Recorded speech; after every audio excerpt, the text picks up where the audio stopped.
Yeah.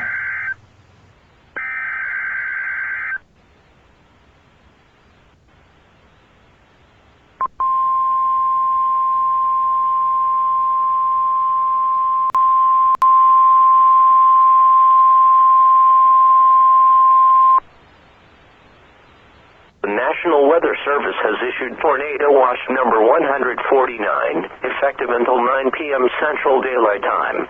This watch includes the following counties in Oklahoma: Canadian, Cleveland, Grady, Kingfisher, Logan, McLean, and Oklahoma. Remember, a tornado watch means that conditions are favorable for the development of severe weather, including tornadoes, large hail and damaging winds, and close to the watch area. While severe weather may not be imminent, persons should remain alert for rapidly changing weather conditions and listen to later statements and possible warnings.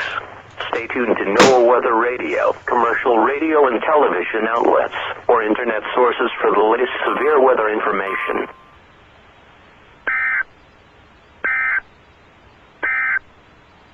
From the Norman 4